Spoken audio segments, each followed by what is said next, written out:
여러분이 상어에 대해 알고 있다고 생각했던 모든 것을 제쳐두세요. 왜냐하면 오늘의 비디오는 여러분을 말문이 막히게 만들 것이기 때문입니다. 영화 속의 상어가 크고 무섭다고 생각한 적이 있다면 이 거대한 생물이 카메라에 잡히는 것을 볼 준비를 하세요. 그들은 너무 거대하고 놀라워서 당신이 소설에서 본 모든 것을 아이들의 놀이처럼 보이게 만듭니다. 미지의 세계로 모험을 떠날 준비가 되셨나요? 번호 1 상어는 공룡이 등장하기 훨씬 이전인 4억 년 이상 동안 존재해왔습니다. 오늘날 세계에는 500종 이상의 상어가 있으며 각 상어는 다양한 환경에서 생존할 수 있는 고유한 특성을 가지고 있습니다. 심해 깊은 곳에 서식하는 상어부터 따뜻한 열대 바다를 순찰하는 상어에 이르기까지 이 포식자들은 진정한 적응의 달인입니다. 가장 작은 상어 중 하나는 22cm에 불과한 피그미 상어입니다. 작은 크기에도 불구하고 환경에서 효율적인 포식자입니다. 대조적으로 우리는 길이가 12m에 달할 수 있는 바다에서 가장 큰 물고기인 고래 상어를 가지고 있습니다.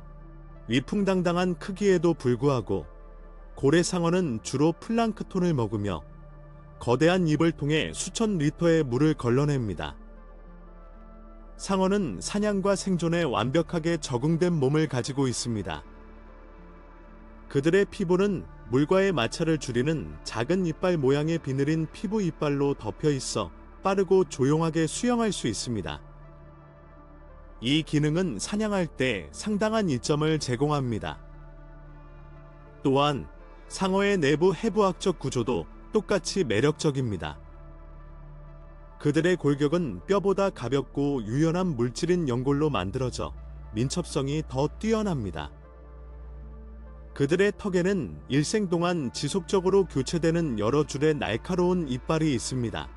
상어는 일생 동안 최대 3만 개의 이빨을 잃거나 교체할 수 있습니다. 상어는 또한 놀라운 감각적 예리함을 가지고 있습니다. 그들의 눈은 저조도 조건에서 볼 수 있도록 적응되어 있으며 이는 해양 시대에 매우 중요합니다. 또한 그들은 100만 방울의 물에서 피 한 방울을 감지할 수 있는 매우 발달된 후각을 가지고 있어 효율적인 사냥꾼이 됩니다. 또 다른 흥미로운 적응은 사이드라인 시스템으로 신체 측면을 따라 작동하여 물속의 진동과 움직임을 감지할 수 있는 일련의 센서입니다. 이 시스템은 전기장을 감지하는 로렌지니 외 물집과 함께 상어를 믿을 수 없을 정도로 효과적인 포식자로 만듭니다. 상어는 특정 환경과 먹이에 적응된 사냥 기술을 가진 숙련된 포식자입니다. 백상아리와 같은 일부 상어는 물개를 기습 공격하여 물 밖으로 뛰어오르는 인상적인 능력으로 유명합니다. 위반이라고 하는 이 동작은 훌륭하고 효과적입니다. 귀상어 상어, 해머헤드 샤옥스와 같은 다른 상어들은 티자 모양의 머리를 사용하여 먹이, 주로 가오리를 잡아먹기 전에 때리고 기절시킵니다. 머리 모양은 또한 향상된 입체 시력을 제공하여 더 넓은 시야를 제공합니다. 타이거 상어는 물고기, 바다새, 심지어 타이어와 번호판과 같은 무생물을 포함하는 다양한 식단으로 유명합니다. 거의 모든 것을 소비할 수 있는 이러한 능력으로 인해 바다의 쓰레기 처리장기라는 별명을 얻었습니다. 또한 상어의 사회적 행동은 또 다른 흥미로운 주제입니다. 귀상어 상어와 같은 일부 종은 특히 짝짓기 시즌 동안 큰 무리를 형성하는 것으로 알려져 있습니다. 대조적으로 많은 상어는 고독하여 사냥하고 혼자 사는 것을 선호합니다. 상어의 생활 주기는 종마다 상당히 다르지만 강조할 가치가 있는 몇 가지 일반적인 특성이 있습니다. 상어의 번식은 난생 또는 태생일 수 있습니다. 난생종에서 암컷은 몸 밖에서 발달하고 부화하는 알을 낳습니다. 전형적인 예는 대나무 상어인데 그들의 알은 머메이드 파우치로 알려진 캡슐로 보호됩니다. 이 캡슐은 새끼가 태어날 준비가 될 때까지 안전한 장소에 보관됩니다. 반면에 황소상어와 같은 태생종은 자국 내부에서 발달하고 포유류와 같은 태반 연결을 통해 먹이를 먹는 살아있는 새끼를 낳습니다.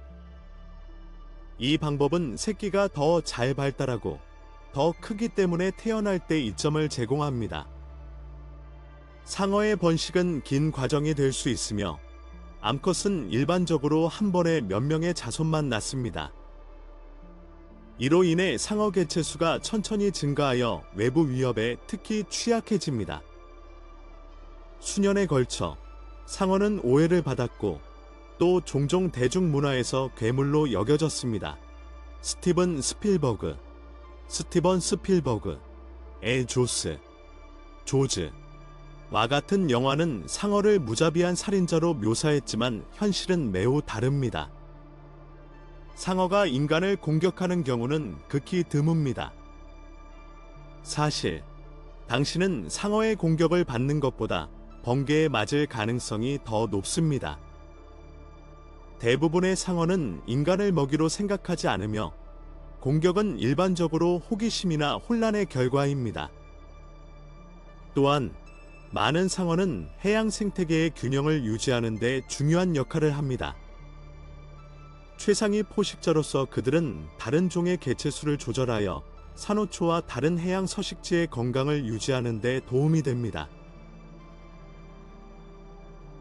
번호 2 상어의 군주로 칭송받는 메갈로돈은 바다를 배회한 가장 큰 상어라는 권위 있는 칭호를 가지고 있으며 기록된 역사상 가장 거대한 물고기 중 하나입니다. 50피트 길이의 상어가 바다를 항해하는 세상을 상상해 보세요. 그런 시대에 어부가 된다는 것은 의심할 여지 없이 직업을 재정의했을 것입니다. 메갈로돈은 면도날처럼 날카로운 18인치 길이의 이빨로 장식된 입을 자랑하며 기록상 가장 큰 백상어보다 수가 3번 더 많았으며 문자 그대로 거대한 이빨로 번역되는 이름을 얻었습니다. 이 선사 시대 거인은 276개의 큰 이빨로 이루어진 무시무시한 무기고를 휘둘렀으며 그 무는 힘은 지구상에 살았던 그 어떤 생물과도 비교할 수 없습니다. 2000만 년 전에 번성했던 메갈로돈은 360만 년 전 멸종할 때까지 고래와 큰 물고기를 사냥하여 바다에 공포를 심어주며 최고의 군림을 했습니다. 그 거대한 크기 때문에 상당한 양의 음식을 섭취해야 했습니다. 포식자가 혹등고래를 사냥하는 데 필요한 놀라운 힘과 규모를 상상해 보십시오. 메갈로돈의 턱만 해도 9피트에서 11피트 사이로 2명의 성인 인간을 한 번에 나란히 쉽게 삼킬 수 있을 만큼 넓습니다. 의심할 여지 없이 이 괴물 같은 생물은 우리 행성을 지배한 가장 지배적인 포식자 중 하나로 구별됩니다.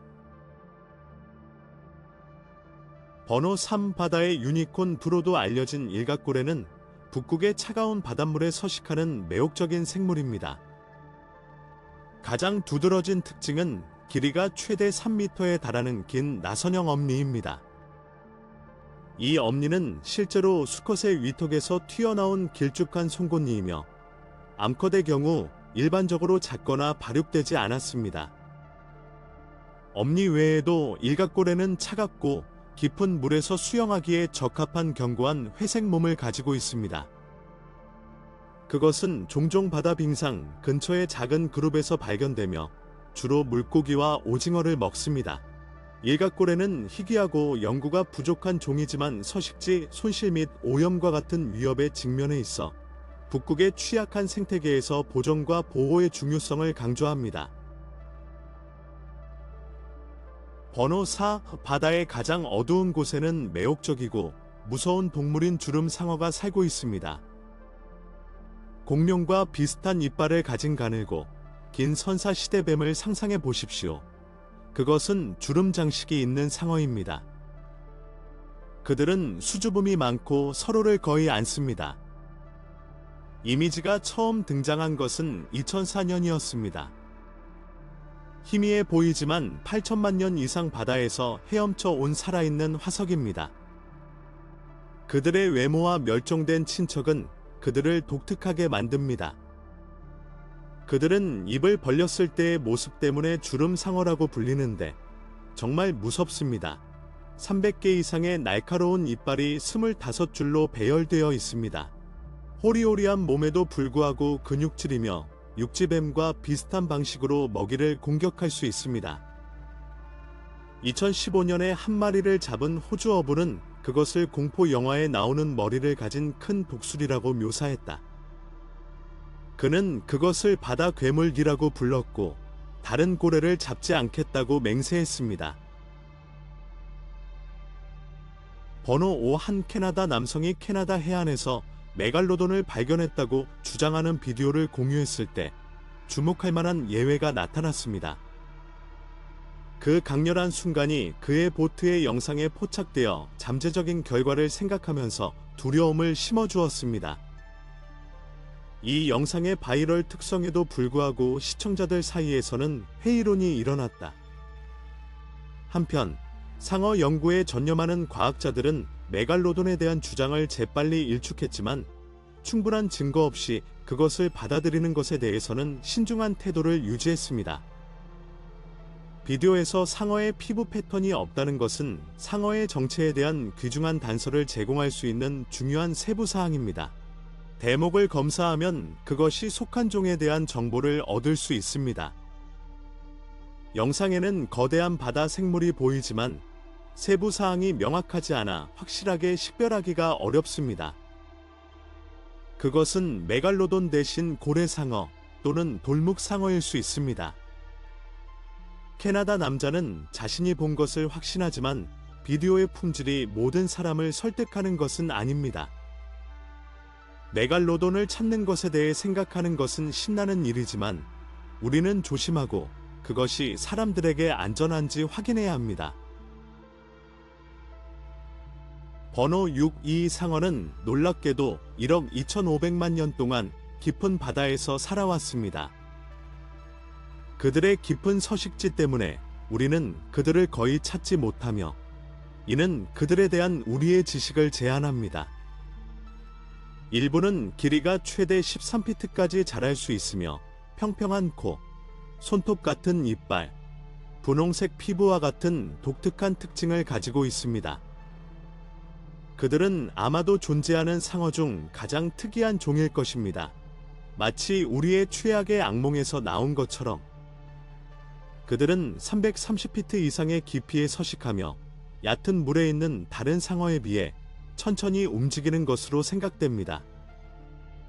그들은 해저에서 먹이를 찾아 갑각류, 오징어, 물고기를 먹습니다. 그들의 긴 코에는 어둠 속에서 먹이를 감지하는데 도움이 되는 특수 전기 센서가 있습니다. 그들은 뒤에서 살금살금 다가와 강력한 턱으로 빠르고 치명적인 공격을 가하여 도망칠 공간을 거의 남기지 않습니다. 다행히도 고블린 상어는 인간의 연구가 할 수 없는 바다의 가장 깊은 곳에 살고 있습니다. 그들이 접근 가능한 지역에 있었다면 이 포식자를 만나는 것은 끔찍한 경험이 될 것입니다. 번호 7 스톤피쉬는 열대해와 아열대양, 특히 인도 태평양에 서식하는 가장 위험한 해양 동물 중 하나입니다. 조류로 덮인 바위를 닮은 그 모습은 해양 환경에서 완벽하게 위장할 수 있습니다. 그것을 그토록 위험하게 만드는 것은 등지느러미의 가시에서 발견되는 매우 강력한 독입니다. 누군가 실수로 스톤피쉬를 밟으면 이 가시는 극심한 통증을 유발하는 독을 방출하고 신속하게 치료하지 않으면 심각한 증상을 유발할 수 있으며 심지어 사망에 이를 수도 있습니다. 무해한 것처럼 보이지만 스톤피쉬는 바다에서 가장 치명적인 포식자 중 하나입니다. 사고를 방지하기 위해서는 이 물고기가 서식하는 지역을 걸을 때 주의하고 해저의 바위처럼 보이는 이물질을 만지지 않도록 하는 것이 중요합니다. 자연을 존중하고 위험에 대한 지식을 가지고 안전하게 바다를 즐길 수 있습니다. 번호 8 조로 파워버는 절대적으로 사랑스럽습니다. 그것은 껍질이 없는 해양 연체동물의 일종인 나체류의 일종입니다. 바다 토끼 모양의 모습으로 인해 바다 토끼라는 별명을 얻었습니다. 그것은 작고 길이가 몇 센티미터이며 주로 일본에서 호주에 이르기까지 인도, 태평양의 열대 해역에서 발견됩니다. 조로 파워버의 가장 눈에 띄는 특징은 둥글고 작은 머리카락 같은 돌기로 덮인 친근하고 푹신한 외관입니다. 그 착색은 흰색에서 밝은 주황색 또는 노란색까지 다양할 수 있으며 몸 전체의 검은 반점이 흩어져 있습니다. 조로 파워버는 인간에게 무해하고 독이나 기타 특별한 방어 메커니즘이 없지만 사랑스러운 외모로 인해 소셜미디어에서 스타가 되었습니다. 사진 작가와 다이버들은 종종 이 매력적인 나체새의 이미지를 공유하며 이는 바다를 사랑하는 커뮤니티에서 그들의 인기에 기여했습니다. 부드러운 외관 외에도 조로 파워버는 해양 생태계에서 중요한 기능을 수행합니다.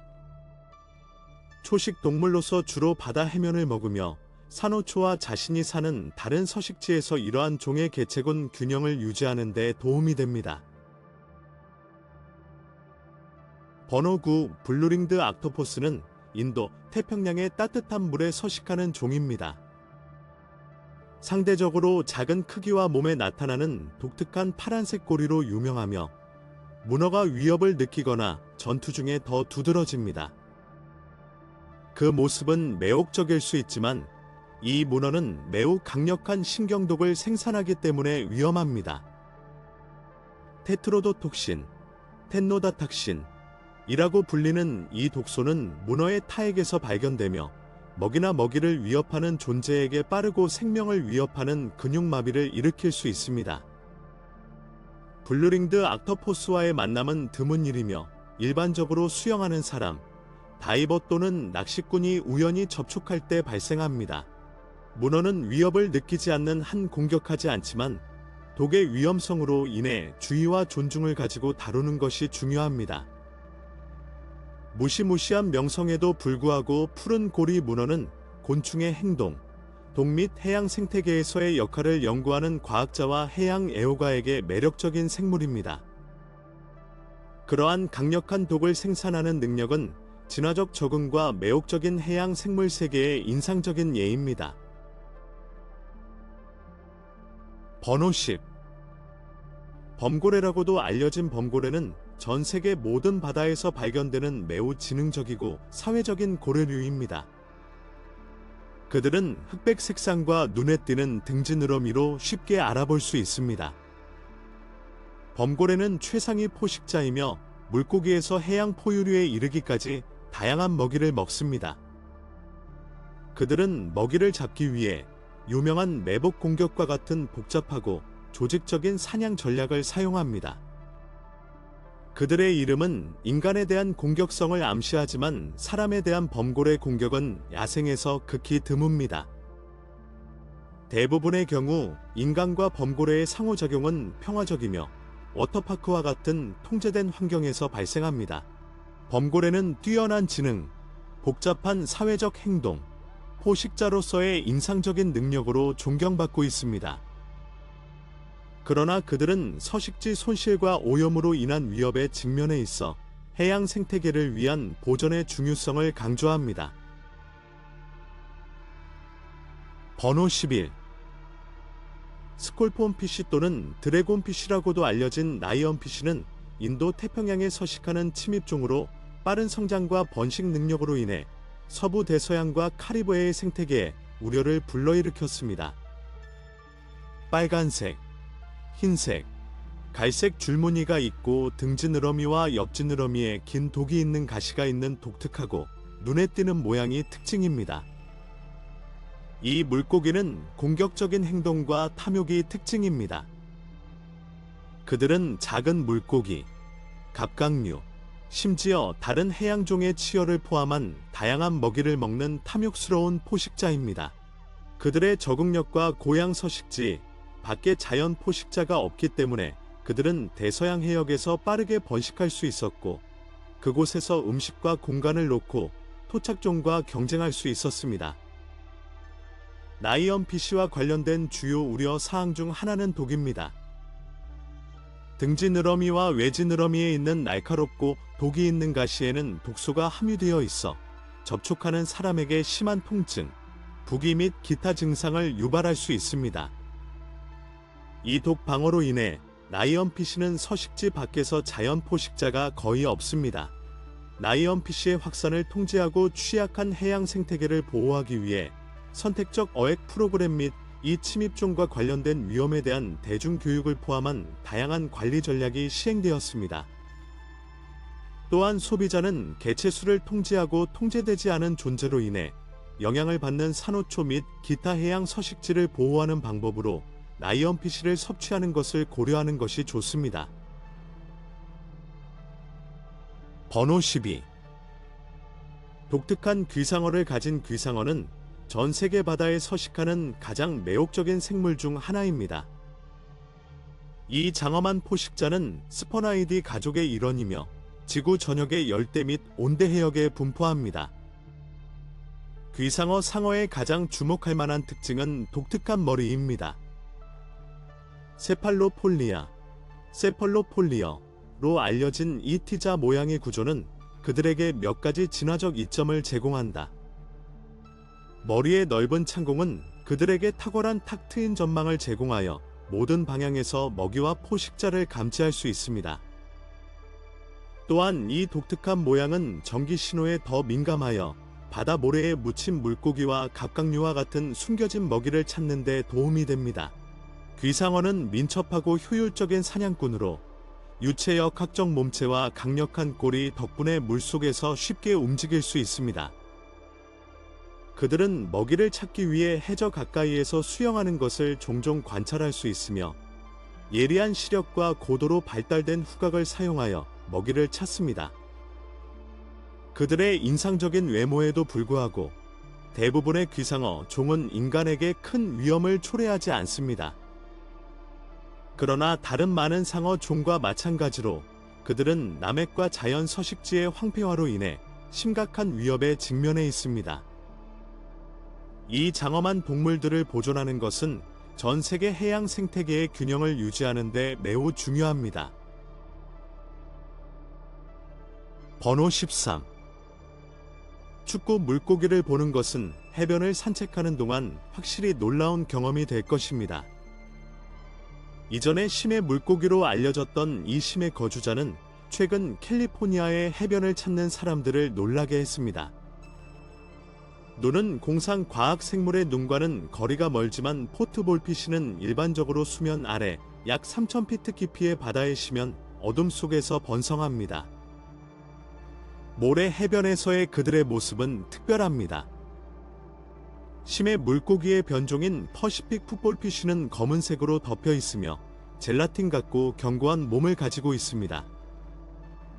눈은 작고 입은 넓고 날카로운 이빨로 가득 차 있으며 가장 눈에 띄는 것은 머리에서 뻗어나오는 빛나는 유혹입니다. 이 생물 발광 미끼는 심해에 있는 집의 어두운 바다를 밝혀 먹이를 유인하는 데 사용됩니다. 흥미롭게도 암컷만이 이 반짝이는 부속질을 가지고 있으며 길이가 최대 24인치에 달할 수 있으며 이는 약 1인치만 자라는 작은 수컷과 극명한 대조를 이룹니다. 이 물고기의 생식 습관은 그들의 외모만큼이나 이상합니다. 수컷은 기생충이 되어 암컷에게 붙어 결국에는 생식기관을 제외하고는 암컷의 영구적인 일부가 된다. 이 독특한 짝짓기 전략은 짝을 찾는 것이 만만치 않은 도전인 심해의 텅 빈 광활함에서 필수적입니다. 번호 14. 대왕오징어. 2012년 일본 앞바다의 어부들이 그물을 끌어올리는 동안 특별한 만남을 가졌습니다. 그들이 배에 올라탔을 때 그들은 전설의 생물 안에 얽혀있는 거대한 생물을 발견했습니다. 희귀성과 매혹적인 역사로 유명한 이 찾기 힘든 생물은 수세기 동안 경외심과 경외심을 불러일으켰습니다. 잡힌 암컷 오징어는 길이가 5.5m, 18피트나 달랐습니다. 비록 가장 긴 팔 2개가 없었지만 연구진은 그것이 손상되지 않았다면 8m, 26피트. 나는 엄청난 크기에 도달했을 것이라고 추정했다. 저녁 식사 접시를 닮은 대왕 오징어의 매혹적인 눈은 어두운 심해를 항해하는데 완벽하게 적합합니다. 이러한 놀라운 특성으로 인해 오징어는 먹이를 감지하고 혹독한 환경에서 생존할 수 있습니다. 대왕 오징어의 발견은 어부와 과학계 모두에게 깊은 영향을 미쳤으며 신화 속의 바다 생물에 대한 고대 이야기의 기억을 불러일으켰습니다. 평범한 어부들이 밝혀낸 그런 생물이 실제로 존재한다는 사실을 깨닫는 것은 참으로 놀라운 일이었다. 이 만남은 바닷속에 있는 광대하고 탐험되지 않은 신비를 강력하게 일깨워주는 역할을 했습니다. 바다에는 수많은 비밀과 수수께끼 같은 생물이 있어 탐험가와 과학자들이 숨겨진 경이로움을 발견하기 위해 더 멀리 모험을 떠나게 됩니다. 궁극적으로 대왕 오징어와의 만남은 우리를 겸손하게 만들었고, 우리의 발전에도 불구하고 자연계는 여전히 인상적인 놀라움을 가지고 있다는 것을 상기시켜 주었습니다. 번호 15. 거대한 해양 만타라고도 알려진 자이언트 만타레이는 세계에서 가장 큰 만타레이입니다. 이 인상적인 생물은 지름이 4m에서 7m 사이이며 무게는 최대 3,000kg입니다. 그들의 평평한 몸체와 삼각형 지느러미는 그들이 바다 깊은 곳에서 우아하게 움직일 수 있게 해줍니다. 그들은 수영하는 동안 물과 음식을 포착하는 스마트 필터 역할을 하는 입 근처에 돌출부가 있습니다. 쥐가오리 근처에 있는 것은 거대한 해양 동물을 만나는 것입니다. 그들의 위험에도 불구하고 이 생물은 여전히 신비롭고 자연 서식지에서 이를 목격하는 것은 잊을 수 없는 경험입니다.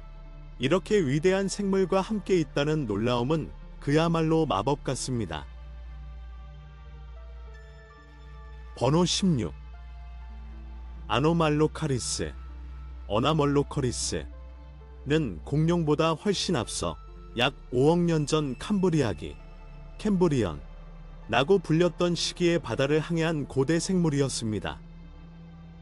선사시대와 일반적으로 관련된 거대한 괴물과 달리 어나멀로커리스는 놀라울 정도로 작아서 길이가 겨우 1m에 불과하거나 심지어 더 작았습니다.